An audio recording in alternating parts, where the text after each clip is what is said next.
surprise. You'd be wrong. The world is full of stories and science and things that amaze and confound me every single day. Incredible mysteries that keep me awake at night. Some I can answer.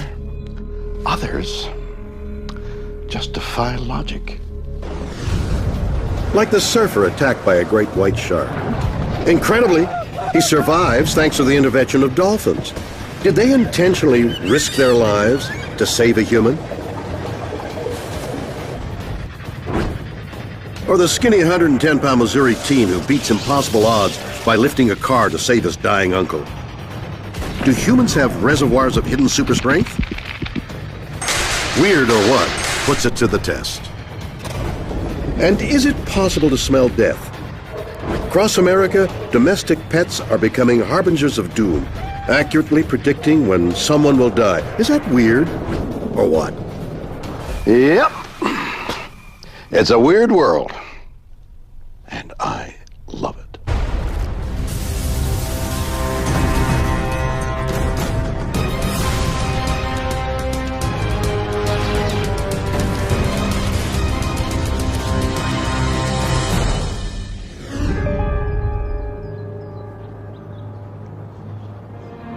Human beings have always had a complex relationship with the other creatures on our planet. Now, there are some out there that we avoid for good reason, like lions and tigers and bears and wild women, but some we have a special connection with. Take, for example, dogs. We always think of dogs as being man's best friend, right? What if I told you that there may be another creature out there competing to be our best friend, a creature that would put its own life in jeopardy to save our skin? This story takes place in Monterey Bay, California. A surfer experiences something so horrible it can only be described as a waking nightmare. On August 27, 2007, Todd Enders and Zane Hawley decide to catch some waves. I really felt that it was just a nice day and that we were going to get good waves. We paddled out together, and it was just me and Todd, and we were kind of laughing.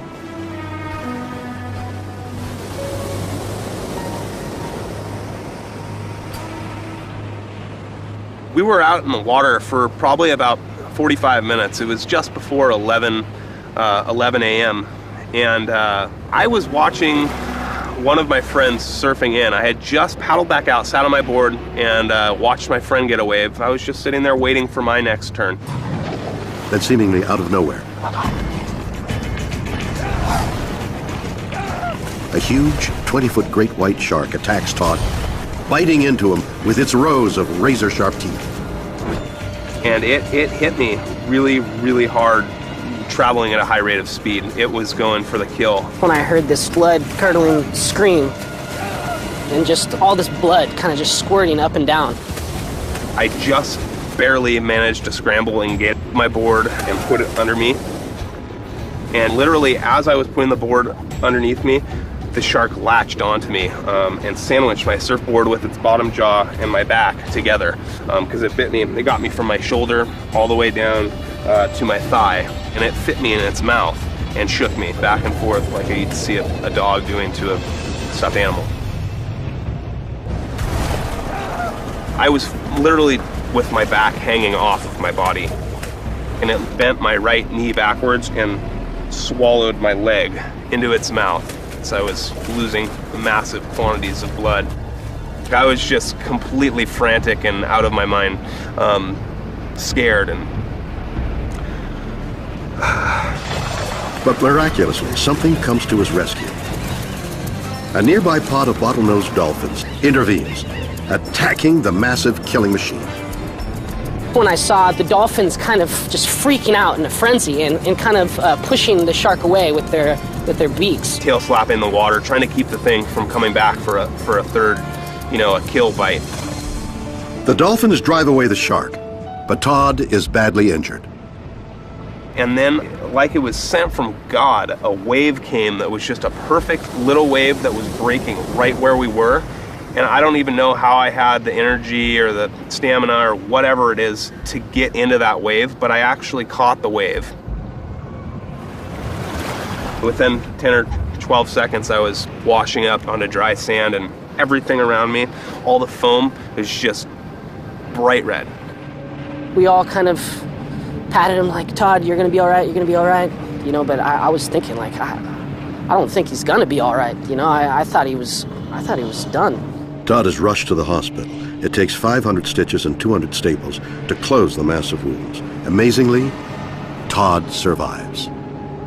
I don't think I was meant to die. I think that somebody, a higher power, was looking out for me and really potentially sent these dolphins or intended for them to be in the right place at the right time and to save me, because I think that the shark was going for broke, you know? They say that great white sharks, when they attack, they make one devastating blow and then leave and wait for their prey to bleed out so they can completely avoid any type of injury to themselves.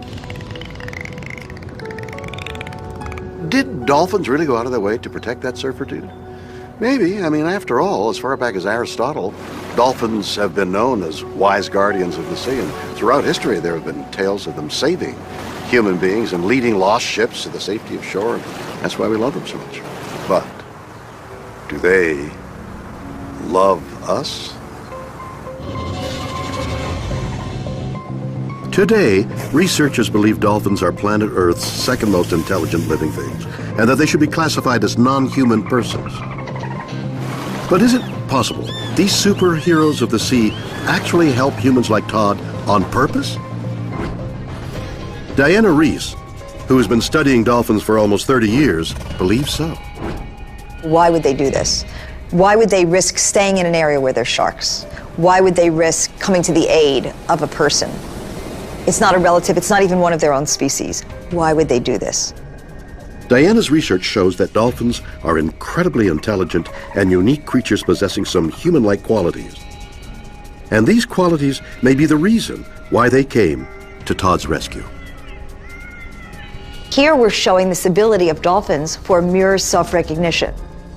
The ability to recognize oneself is rare in the animal kingdom, confirmed in only a few species, including elephants, chimpanzees, and magpies.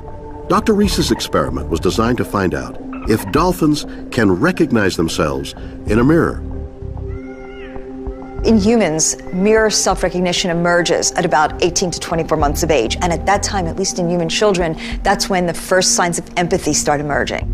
And now we're marking one of the dolphins. We mark them with a non-toxic marker, and he immediately swims to the mirror, which is right over here. He's been marked on his head, and it's now looking at this part of its head that's marked. And this is really unusual behavior for a dolphin. This dolphin's looking at the mark. Now, to see more of his body, he has to back away from the mirror. We understand that as well. And you can see him now, he's going to look in the mirror, he's spinning, and this is not a trained behavior. This is something he came up with himself. You see him looking and spinning. He looks and spins. This is an animal that knows he's looking at himself. If true, a dolphin's power of self-recognition could mean that they are self-aware, like humans. And that would mean dolphins could actually possess a range of human-like emotions, including empathy. I think these animals are capable of this kind of empathy. I think they're capable of understanding the plight of another, and I think they're capable of doing this behavior intentionally. So we know dolphins are amazingly intelligent. They may have the capacity for compassion and many of the same qualities we have. But is there a more obvious reason why dolphins saved the surfer's life? Was it simply because dolphins just hate sharks? Thomas A. Jefferson is a researcher at the Southwest Fisheries in San Diego. He believes dolphins could possess human-like qualities, but they are far from the lovable creatures of public perception.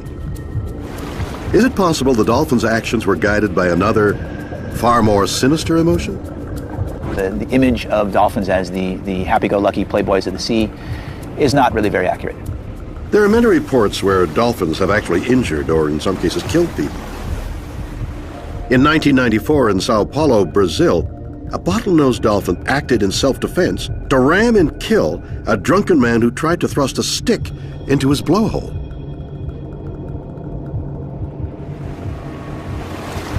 Jefferson caught another shocking incident on video. A school of dolphins killing a porpoise, seemingly without any justification. And we were doing research on bottlenose dolphins in Monterey Bay, and we came across a small group of dolphins that were behaving kind of unusually. A group of 3 dolphins out of a larger group of about a dozen or so were sort of corralling the porpoise and kind of pushing it underwater and very clearly hurting it so that it wouldn't be able to escape and move further offshore. And they eventually lunged on top of it and attacked it and behaved very aggressively and eventually actually killed the porpoise. Bizarrely, it's believed the killer dolphins were sexually frustrated young males who, denied access to females in the pod, decided to vent their anger on the innocent porpoise. Could this capability for violence explain why dolphins attacked the shark? Could they have been looking for a fight? Or is there another unseen factor that can explain why dolphins saved the surfer's life? Dr. Daniele Maldini is the founder of Okeanos, a dolphin research group that had a boat out on the water when Todd was attacked. She believes there's a more logical explanation for what happened. On August 28, 2007, our boat was out in the bay to find dolphins and follow them and do our normal routine survey, taking pictures of the animals to assess what was going on that day. Their observations revealed that there were young among the dolphin pod, and it was to protect them that Maldini believes the dolphins attacked the great white shark. The shark would have been a danger to their calves. Sharks are natural predators of dolphins, and so you would imagine that they would have reacted that way whether Todd was there or not. But Todd will always believe they saved him out of compassion. The dolphins were actually going out of their way to protect me. That is absolutely without a doubt what happened. They formed like a protective wall between me and the shark, and it was a conscious decision. So whether this was a conscious act of empathy by creatures that cared whether Todd lived or died, or simply instinctual behavior by wild animals, remains weird or what?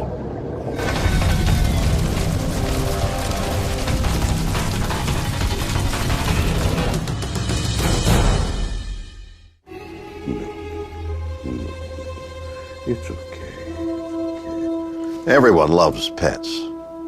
Around the world, countless millions of homes benefit from the love of a cat, and even more homes are covered with the hair of a dog. And although your beloved Rover or Chester may hold a place of high esteem in your home and at your feet, there's long been a suspicion about the dark and otherworldly powers of these furry friends. Folklore once spoke of a black dog as the portent of death. In medieval times, people often associated cats with black magic. And they were thought to cause plague, a belief that saw these poor little things slaughtered by the millions. We've long since abandoned these superstitions, of course, but what if there really is some weird truth buried in those old myths? Canton, Ohio. Here at the Pines Hospice for the Elderly, something mysterious right out of the X-Files seems to be going on. Something that defies logic. The hospice pet dog Scamp seems to have supernatural powers, a sixth sense hospice chaplain Beth Neerman has seen up close. I had come to see one patient who was dying. They were within, hours of their death. And when I walked in the door, Scamp came up to me and he was just barking, and he does not do that normally. I said, "What's the matter, Scamp?" And he just turned around and he walked straight to that patient's room. And I was just dumbfounded. Head nurse Adeline Baker was also shocked when she experienced Scamp's knack for predicting the end. We found him at a bedside of some lady who was actively dying, and he was just sitting there standing guard. It took a few more times of things that happened like that for us to realize that maybe there was something going on here. He was always very curious to see if someone's okay or if he knew someone wasn't doing well. This one lady was ill on and off, and he knew the family. And as soon as he would see the son, he'd run up to that son and start barking when she was doing badly, even sometimes before we realized that she was like on a downhill slide. Providence, Rhode Island. Here at the Steer Nursing Home, Oscar, a cat, also seems to possess a weird talent of foretelling a person's final moments of life. We started to hear inklings of him sitting with patients as they were dying. And I think initially we were all fairly skeptical of a cat sitting with people as they were dying. But one episode became 2, and 2 episodes became 3 and 4. It started to be almost a marker for us that a patient might be nearing the end of their life. Just as with Scamp, the dog, Oscar's uncanny sense is no one-off fluke. The predictions keep coming. Oscar's been remarkably consistent. There was a period of time a year or 2 ago where he made every death that occurred here on the unit. Scamp has been right about 40 times or more. I used to keep count of it, but I just sort of, after a while, was like, okay, that's pretty much enough. There is no Stephen King-like feeling here on the ward, the idea that this cat is predicting death. Most of these patients don't know what's going on around them. They have a perception of if a cat is in the room, but they certainly don't attach any meaning to that. The patient families have been remarkably supportive of Oscar and, in fact, invite him in. Actually, the residents and the families, they like him a lot. They love him. They equate him with part of being here and part of their home. Not so much that he's predicting death or illness, just that he's here, he's a comfort. Here, kitty, kitty, kitty, here, kitty, girl. So let me get this straight. Our pets can predict death? How can they do that? Do they have some kind of spooky sixth sense? Or are they using the super keen senses they already possess? After all, dogs and cats have hundreds of millions more scent receptors in their noses than we do. Is it possible pets are able to smell our imminent demise? Dr. Alexandra Horowitz is an expert on animal behavior and cognition. When we awaken, we see the world. When dogs awaken, they smell the world. That's because dogs have around 220 million smell-sensitive receptors in their noses, compared to 5 million in humans. I hold up a rose. To me, it's just a single item. To the dog, it is an item identified by the people who have handled it and have left their scent on it. Smells move through time. They mark how recently someone has visited a spot. Strong odors are recent, weak odors are more distant. A broken leaf might emit a scent. The scent of insects that have visited the rose and traveled from other places bringing their scents. So does the dog's heightened sense allow them to smell the inner processes of the human body? Cutting-edge medical research suggests it might. Researchers in California trained dogs to successfully recognize odors on the breath of breast and lung cancer patients, just a few of the imperceptible odors of illness produced by the human body. When someone is near death or as their bodies ultimately deteriorate, there are certain odors that are emitted from the change in the concentration of acid in the fluid in the body to cells actually dying, to a bacteria which is taking over the body and it itself emits a scent. So there might be some timed smells associated with near death, and with certainly after death, as we, even with our blunt noses, would eventually realize. Beyond a heightened regular sense of smell, dogs and cats and some other mammals have an extra sixth sense in the form of a tiny organ called the vomeronasal, or Jacobson's organ. The vomeronasal organ, which has not been found in humans, is acutely attuned to pheromone activity, chemical messages that pass from one animal to another. It's absolutely possible that when we're dying, we give off hormones, cortisol, stress hormone, or adrenaline as the body starts to resist death. that are detectable by the dog through his vomeronasal organ.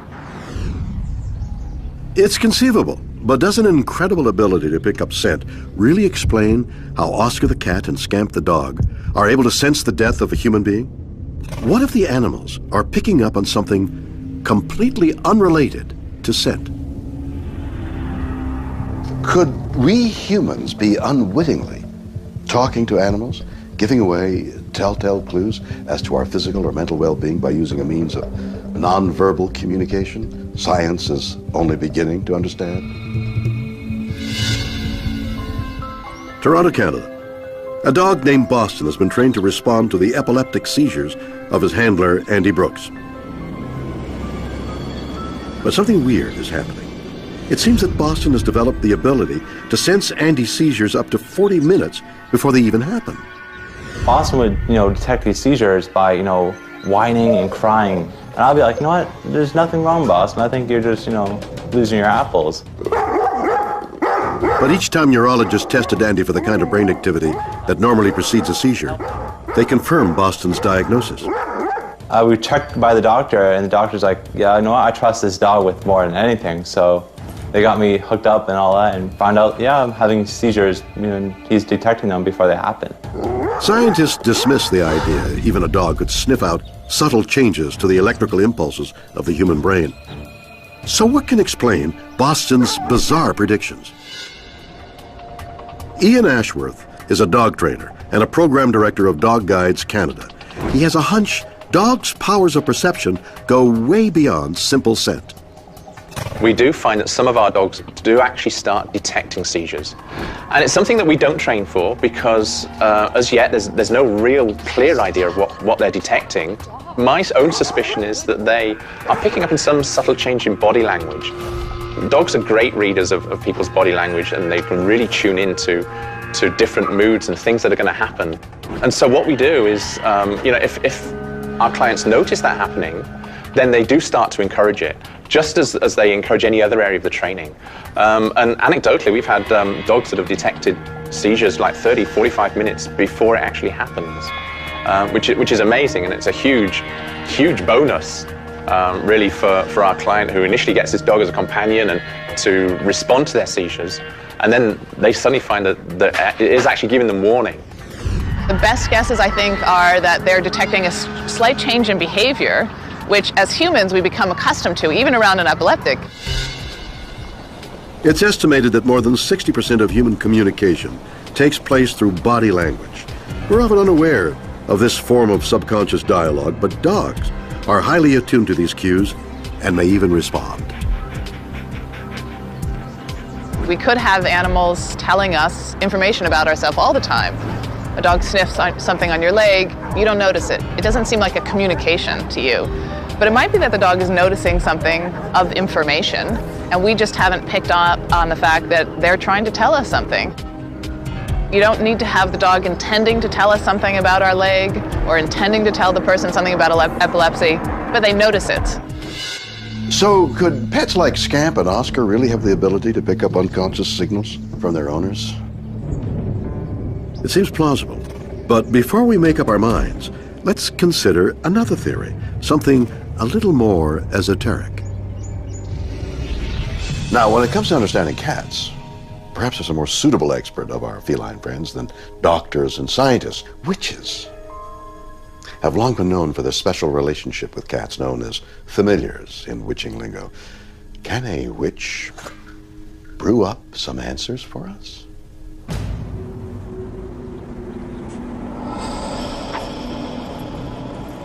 Laurie Cabot is the official witch of Salem, Massachusetts, and the prophecies of Oscar the cat come, apparently, as no surprise to her. He certainly is top of the line familiar. All cats have an ability the same ability that humans have for becoming a psychic. Can cats read our conscious or unconscious minds? Cabot believes so, but only if our brainwaves align. Human brainwave activity is categorized into distinct patterns, including delta, theta, alpha, and beta. Beta waves are associated with the alert mind, while delta waves occur during deep sleep. But alpha waves occur when we are relaxed and settle somewhere in between, not asleep but not actively thinking. It is in this daydreaming alpha state where Cabot believes we all have the psychic potential to communicate with cats, who Cabot says are in the alpha state most of the time. I think that Oscar is doing what every cat can do. He's picking up the information from their aura and their energy. And I think those people are very fortunate, really, to have him walk with them into the other world. So Oscar the cat and Scamp the dog, are they smelling the imminence of death? Are we sending nonverbal signals to them? Or do our household pets have a supernatural sixth sense to read the human aura? Is that weird? Or what?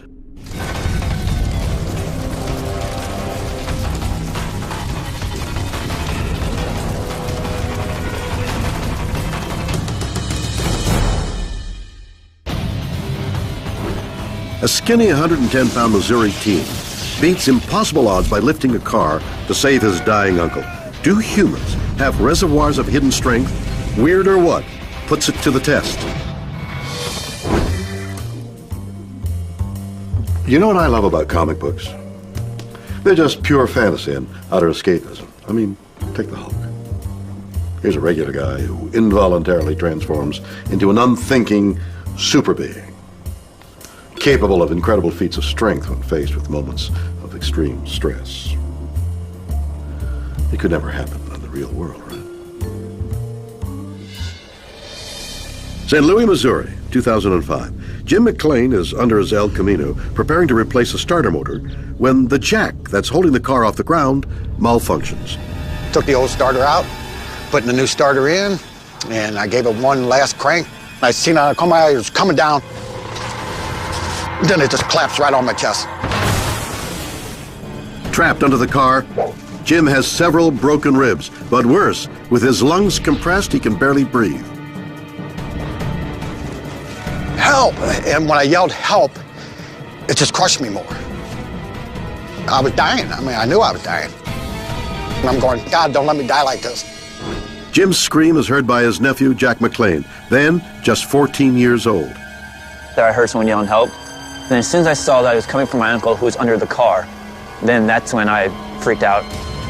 Jack realizes his Uncle Jim is moments from death, but what Jack doesn't realize is that this crisis is making his body go through an incredible transformation. It was the weirdest feeling. I've never had any feeling like I had when I had heard that.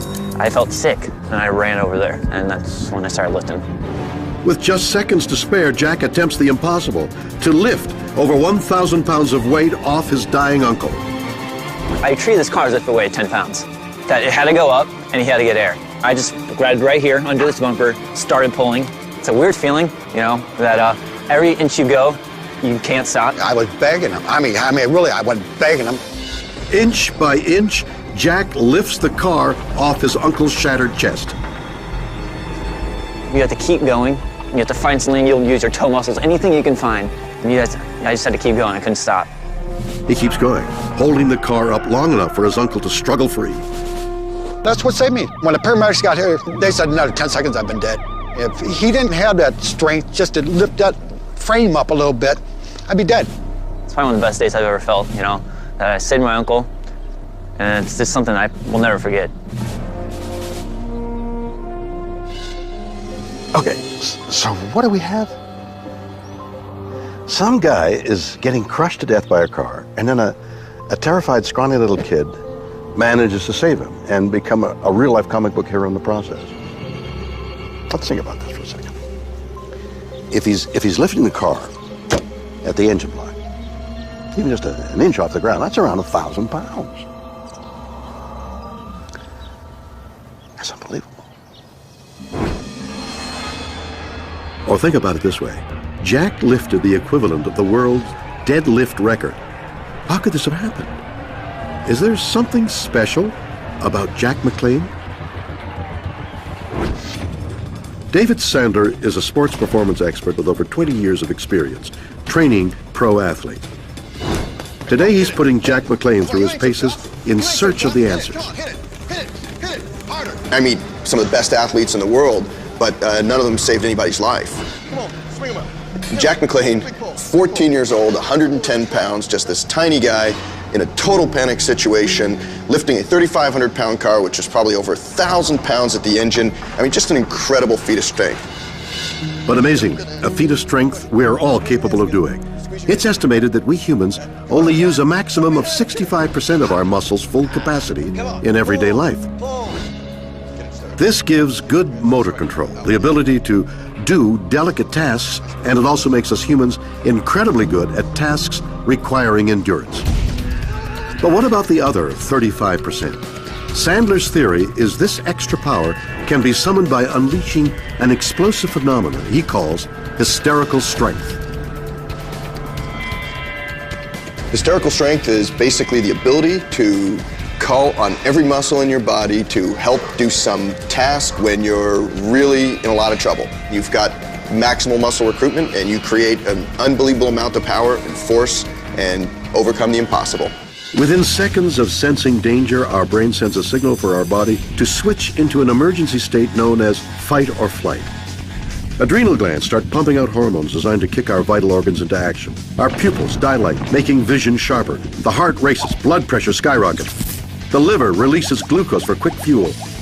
Breathing speeds up, infusing the body with oxygen, while blood is diverted away from the skin into the muscles in preparation for an almighty blast of emergency hysterical strength. Fear forces you to recruit muscle. Fear forces you to produce force, and fear forces you to fight. To test the hysterical strength theory, Sandler has devised an experiment using biofeedback software. Over this way, we have rigged a bench press device to help us gather some information. Jack has no idea that Sandler is planning to surprise and scare him in an attempt to trigger a genuine hysterical strength fear response. In the meantime, I have a question. If I understand this correctly, this theory states that my body has the ability to coordinate all the fibers in my body's 640 muscles to work together and fire at the same time at a super high frequency to tap 100% of my potential and produce uncanny levels of strength. So why can't I open this jar? What I mean is, why can we only access this dormant power in moments of extreme fear? Why not whenever we want?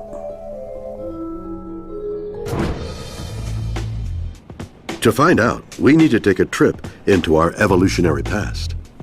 Let's ask this guy, Dr. Lawrence Gonzalez. He has a theory. We can't all be Superman all the time because we think too much.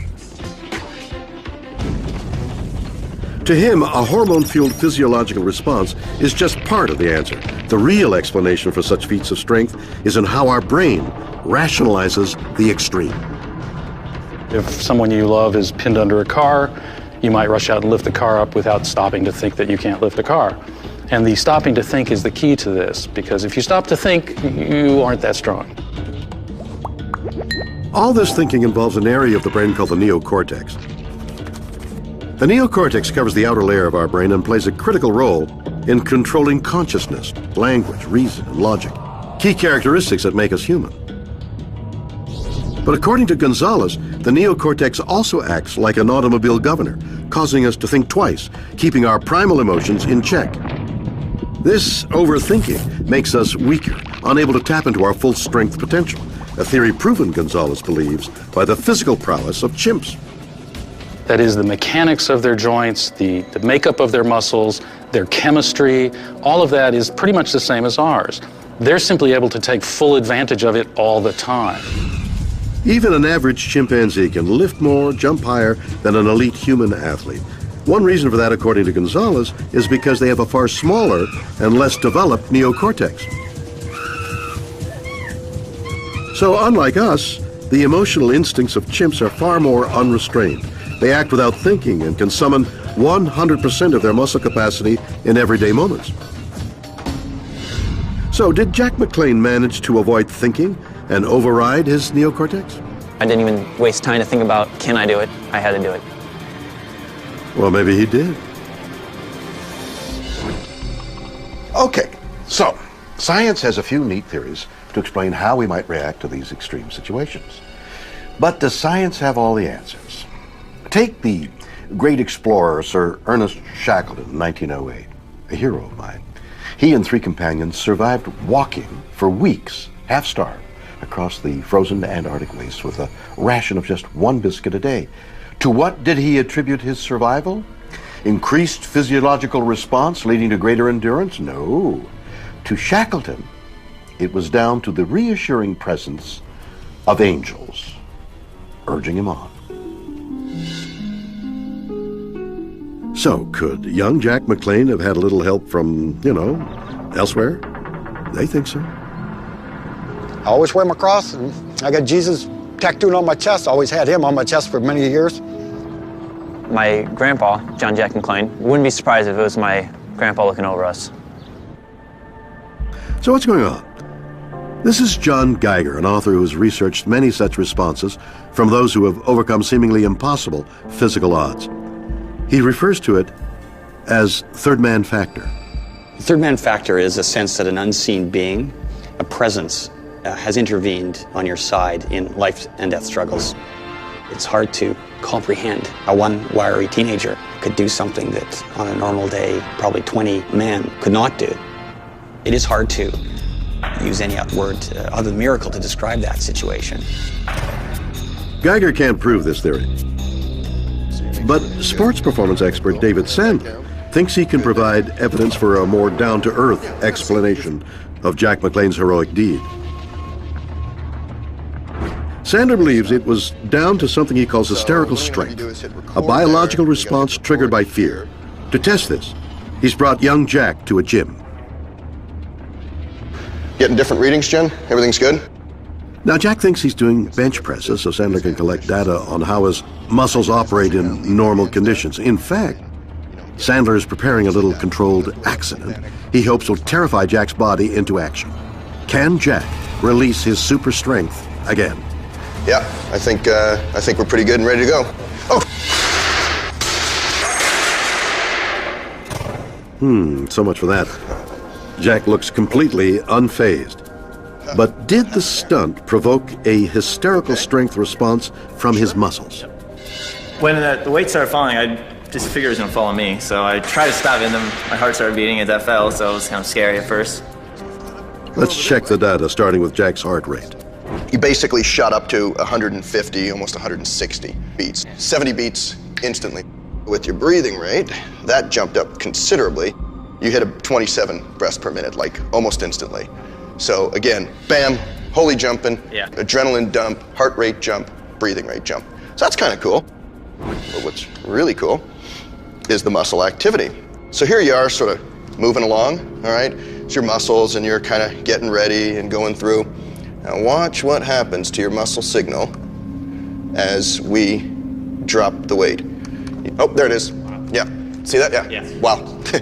So what happens is when you try to stop it, see how much more muscle activity occurs, okay?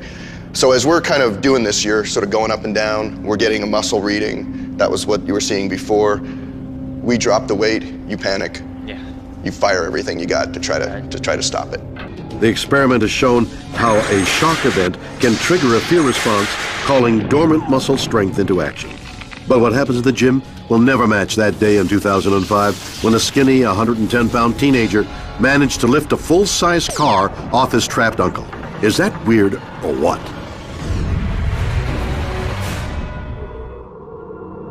So there we have it. 3 weird mysteries, but several even weirder theories. A surfer under attack from a great white shark, saved by dolphins. Did they rush to his aid, fueled by human-like compassion or rage? Did the dolphins act on pure instinct?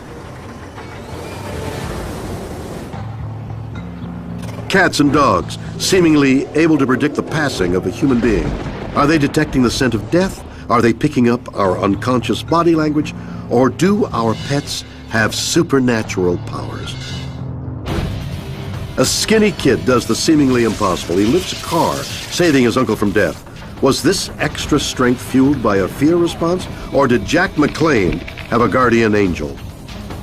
You decide. Join me next time for 3 more stories that will undoubtedly be weird or what?